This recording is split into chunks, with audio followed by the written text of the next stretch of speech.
हमारी सीरीज के 10 richest person में से आज हम बात करने वाले third richest person mark Zuckerberg की। एडोल्ड जुकरबर्ग का जन्म 1984 को व्हाइट प्लेन्स न्यूयॉर्क डॉब्स में हुआ था। वो डॉब्स फेरी के एक आरामदायक घर में पले बड़े। उनके पिता एक डेंटिस्ट थे और उनकी माँ एक फिजियोथेरेपिस्ट थी।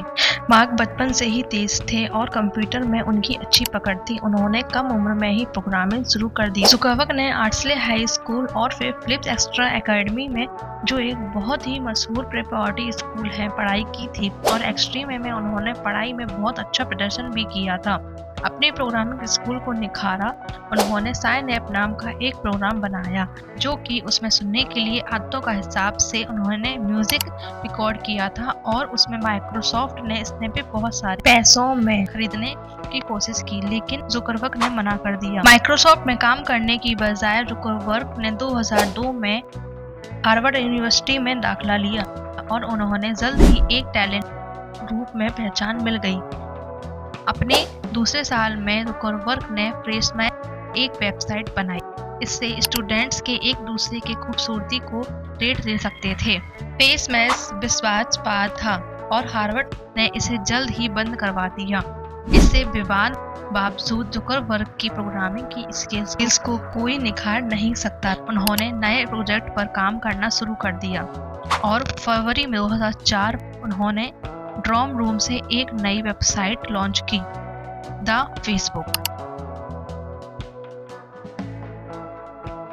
द फेसबुक तुरंत ही हिट हो गया। इसने हार्वर्ड स्टूडेंट्स को ऑनलाइन एक दूसरे से जुड़ने का मौका दिया। इस साइट की जल्दी ही दूसरे कॉलेजों में यूनिवर्सिटीज में फैली गई और कुछ माहौल में लाखों लोग द फेसबुक इस्तेमाल करने लगे। 2005 में साइट ने आधिकारिक तौर पर अपने नाम से एक हटा दिया और बस फेसबुक का ग्रोथ कमाल का था। 2006 तक इससे 12 मिलियन ज्यादा एक्टिव यूजर्स थे।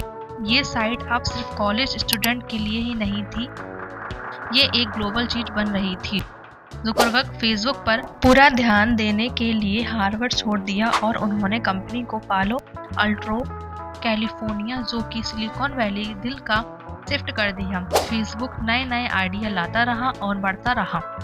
2007 में कंपनी ने फेसबुक प्लेटफॉर्म लॉन्च किया जिससे कि डेवलपर्स एप्लीकेशन बना सकते थे जो साइट के साथ जुड़ सकते थे। इससे पॉपुलर गेम्स और दूसरे एप्लीकेशन बनने जिससे कि फेसबुक की पहुंच और बढ़ गई। फेसबुक की तेजी से बढ़ती लोकप्रियता बिना चुनौतियों के नहीं आई। कंपनी को कई सालों तक विवादों का सामना करना पड़ा जिसमें कई प्राइवेसी से जुड़े थे और 2007 में फेसबुक ने बैचो लॉन्च किया, एक ऐसा एडवांसिंग सिस्टम जो यूजर्स की दूसरी वेबसाइट्स पर ब्राउजिंग एक्टिविटी उनके फेसबुक फ्रेंड्स के साथ सारे शेयर करता था। बीकॉन की खूब आलोचना हुई और आखिरकार इसे बंद करा दिया गया। 2010 में film the social network release हुई और जिसमें कि फेसबुक की शुरुआत और बाद के कानूनी जगहों पर दिखाया गया था। हालांकि फिल्म समीक्षकों और विवादास्पद रूप से सफल रही और जुकरबर्ग ने इसकी समीक्षा स्वयं संभाल उठाया और खासकर फेसबुक बनने के उनके मकसद को लेकर शायद फेसबुक पर सबसे ज्यादा बड़ा विवाद 2018 में कैम्ब्रिज एनालिटिकल सेंट्रल इसके साथ आया था। पता चला है कि political constitution film Cambridge analytic लाखों फेसबुक यूजर्स पर्सनल डेटा उनकी मर्जी के बिना इकट्ठा कर लिया था। फिर इससे डेटा का इस्तेमाल 2016 की यूएस प्रेसिडेंशियल इलेक्शन के दौरान यूजर्स पॉलिटिकल एडवांसिंग देखने के लिए किया गया था।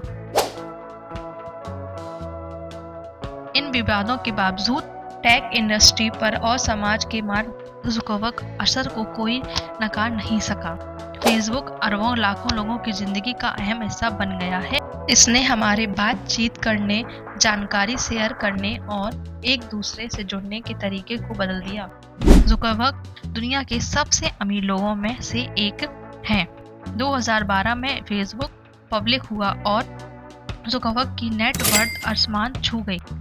उन्होंने अपनी दौलत का इस्तेमाल कई तरह के दान पुण्य कमाओं में भी किया, जैसे कि शिक्षा, समाज सेवा और विज्ञान रिसर्च आज जुकरबर्ग अपनी प्रेजेंट कंपनी को मेटा प्लेटफॉर्म्स के सीईओ के रूप में फेसबुक का नेतृत्व कर रहे हैं और वो मेटावर्स के विकास के लिए आवाज उठाते हैं, एक वर्चुअल रियलिटी दुनिया के जिससे कि अगला बड़ा कंप्यूटिंग प्लेटफॉर्म मानते हैं। समय के साथ बताया गया मार्क जुकरबर्ग और उनके द्वारा बनाई गई कंपनी विश्वास है, और लेकिन इस बात को पक्की है कि ये टेक पियोनियर के रूप में उनकी विरासत हमेशा सुरक्षित है।